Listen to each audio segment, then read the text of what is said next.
મોરબીમાં લાંચ કેસમાં પોલીસ કોન્સ્ટેબલની ધરપકડ કરવામાં આવી છે। માણિયા મિયાણાના કોન્સ્ટેબલની ધરપકડ થોડા દિવસ પહેલા ગુલામ હૈદર જામની ધરપકડ કરવામાં આવી હતી। પોલીસ વતી 1 લાખની લાંચ લીધી હતી। ફરાર કોન્સ્ટેબલ રાયમલ શિયાળની ધરપકડ કરવામાં આવી છે, તો એસીબીએ ધરપકડ કરીને વધુ તપાસ હાથ ધરી છે। ધારાસભ્ય ચેતર વસાવાની મુશ્કેલીમાં વધારો થયો છે। ચેતર વસાવાએ હજુ પણ જેલમાં રહેવું પડશે। ગુજરાત હાઈકોર્ટમાં જામીન અરજીની સુનાવણીમાં મુદ્દત પડી છે, તો ગુજરાત સરકાર વતી વકીલે સમયની માંગ કરતા સુનાવણી મુલતવી રખાઈ છે। 5 ઓગસ્ટના વધુ સુનાવણી હાથ ધરવામાં આવશે। તો એમએલએ ચેતર વસાવાએ હજુ પણ જેલમાં રહેવું પડશે। હાઈકોર્ટમાં જામીન અરજીમાં સુનાવણીમાં મુદ્દત પડી છે। અમદાવાદમાં રિક્ષા ચાલકોનું બંધનું એલાન। રિક્ષા ચાલક રોજગાર બચાવો આંદોલન। પોલીસ ખોટી રીતે રિક્ષા ચાલકોને દંડ કરે છે। હક, અધિકાર અને ન્યાય માટે 1 દિવસ બંધનું એલાન કરવામાં આવ્યું છે। માંગ પૂરી નહીં થાય તો બેઠકમાં આગળનો નિર્ણય કરાશે। છેલ્લા 2 દિવસમાં સીપી સાહેબે જે જાહેરનામું બહાર પાડ્યું છે એની અંદર ઘણી બધી રિક્ષાઓ જમા લીધી છે। એમાં અમે નીતિ નિયમમાં માનવાવાળા છીએ, જેનો ગુનો હોય તો એને દંડ ફટકારે અથવા તો જે કંઈ કાર્યવાહી કરવાની કરે, પરંતુ એવા નિર્દોષ રિક્ષા ચાલકો જેમની પાસે લાયસન્સ હતા, તમને પુરાવા સાથે કહું, એમની પાસે લાયસન્સ હતા તો અંદર લખ્યું છે લાયસન્સ નહોતું, ડોક્યુમેન્ટ કમ્પ્લીટ હતા તો કે ડોક્યુમેન્ટ નથી, એમ કેમ પ્રકારે એ લોકોને ટાર્ગેટ પૂરા કરવા માટે થઈને એવા રિક્ષા ચાલકોને દંડવામાં આવ્યા છે। 50%થી પણ વધારે આવા રિક્ષા ચાલકોને હેરાન પરેશાન કરવામાં આવ્યા છે। ત્યારે આ નિયમનો અમે સખત શબ્દોમાં વિરોધ કરીએ છીએ।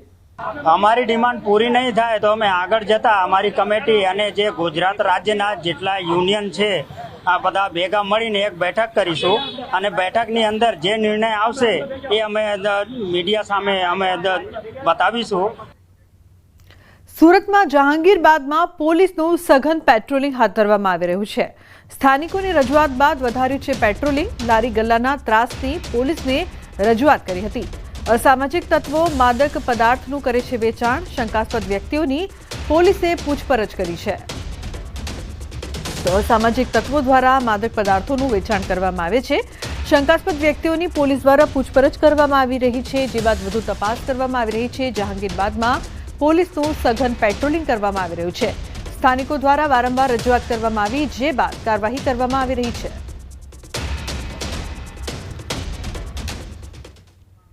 વડોદરા ગંભીરા બ્રિજ દુર્ઘટના મામલે 14 દિવસ બાદ પણ ટેન્કર લટકેલી હાલતમાં છે। આણંદ જિલ્લા કલેક્ટરનું નિવેદન। બ્રિજને નુકસાન થવાથી મુશ્કેલી ઊભી થઈ છે। બ્રિજ પર ભારે મશીનરી લઈ જઈ શકાય એમ નથી, તો ટ્રકને ખસેડવી કે નદીમાં ધકેલવી હાલ શક્ય નથી। નિષ્ણાતો સાથે આ મામલે ચર્ચા ચાલી રહી છે।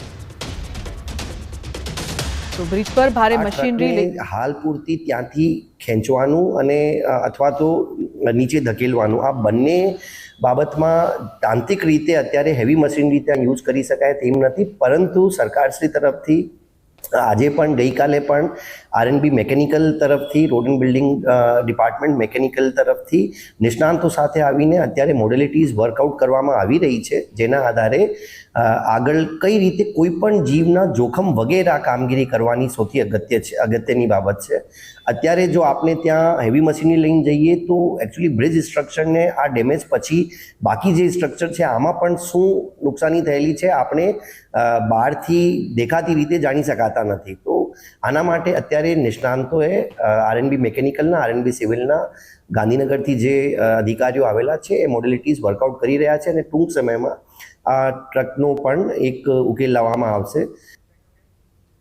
તો આ મામલે થોડા દિવસ ટેન્કર માલિક રમાશંકર પાલનું નિવેદન પણ સામે આવ્યું છે। તેમનો આરોપ હતો કે ટેન્કર બ્રિજ પરથી ઉતારવા માટે આણંદ અને વડોદરામાં ધક્કા ખાઈ રહ્યો છું। મારું ટેન્કર ઉતારી આપવા માટે કોઈ તૈયાર નથી। ટેન્કર પર 40 લાખની લોન લીધી છે। 85,000નો હપ્તો દર મહિને આવે છે। વીમા કંપની કહે છે કે ટેન્કર નદીમાં પડ્યું હોત તો વીમાની રકમ મળી જાત। માલિકે ભારે હૈયે કહ્યું, કાં તો ટેન્કર કાઢી આપો અથવા નદીમાં પાડી આપો। મારો ગાડી જે થયું બ્રેક છે, હું બેંકવાળા પાસે જાઉં તો બેંકવાળા કહે કે તમારી ઈએમઆઈ તો ભરવું પડશે।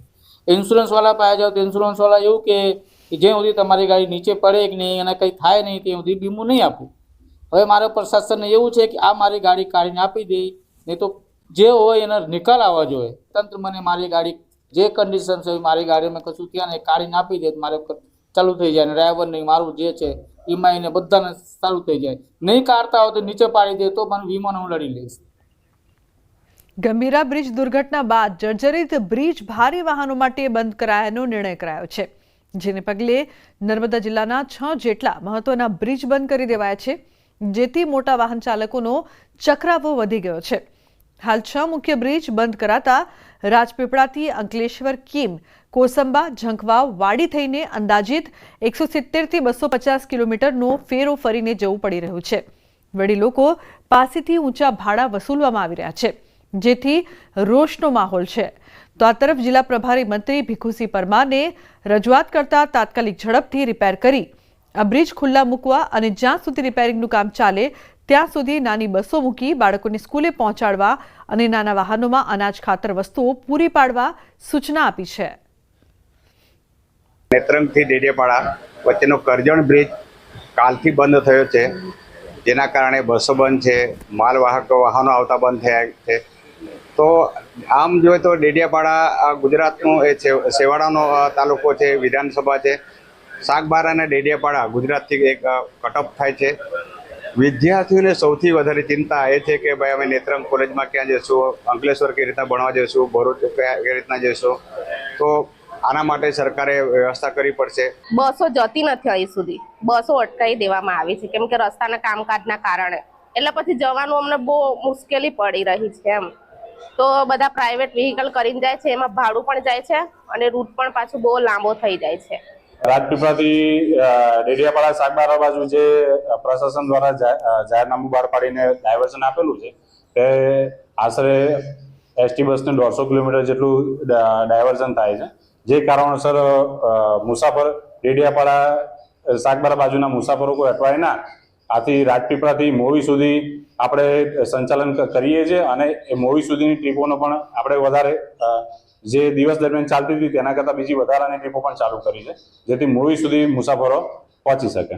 ગંભીરા બ્રિજની ઘટના બાદ તંત્ર જાગ્યું અને ગુજરાતભરના જે જર્જરિત બ્રિજો છે તેને બંધ કરવામાં આવ્યા. ખાસ વાત કરીએ તો અમારા નર્મદા જિલ્લાના અંતરિયાળ વિસ્તારની ડેડિયાપાડા અને સાગબારા જતા જે તમામ રસ્તાઓ છે જ્યાં જર્જરિત બ્રિજ છે જેમને બંધ કરી દેવામાં આવ્યા છે.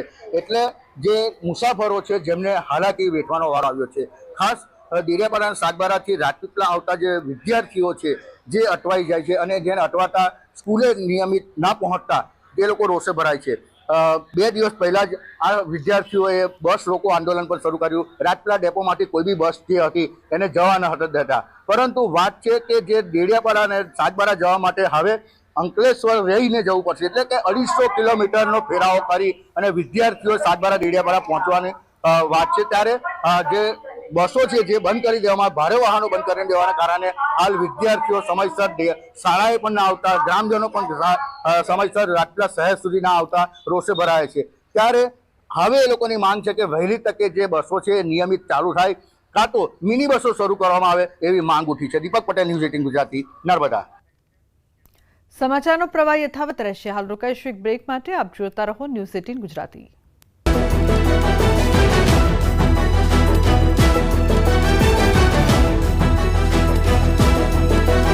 ગુજરાતની ધરતી. હિમાચલ પ્રદેશના સોલનમાં ભયાનક ભૂસ્ખલન. કંડાઘાટ મમલિગ રોડ બંધ થતા વાહન વ્યવહાર ઠપ. ભૂસ્ખલનના કારણે રસ્તા પર મોટી માત્રામાં કાટમાળ અને પથ્થરો ધસી પડ્યા. ભૂસ્ખલનનો લાઈવ વિડીયો આવ્યો સામે. હિમાચલ પ્રદેશમાં ભૂસ્ખલનનો લાઈવ વિડીયો આવ્યો સામે. કુલ્લુ જિલ્લાના અનીના ચવાઈના બાલિયોલમાં ભૂસ્ખલન. ભારે વરસાદના કારણે રાજ્યના ઘણા ભાગોમાં ભૂસ્ખલન. રોડ રસ્તા પર ભૂસ્ખલનના કારણે વાહન વ્યવહારની અસર. રાજસ્થાનના બુંદીમાં ધોધમાર વરસાદથી નદી ગાંડીતુર. નદીના પ્રવાહમાં ફસાયેલા પશુઓને ગૌરક્ષકોએ બચાવ્યા. તાલોડા વિસ્તારમાં ગૌવંશ નદીના પ્રવાહમાં ફસાયો હતો. જીવના જોખમે ગૌરક્ષકોએ ગાયોને સુરક્ષિત રીતે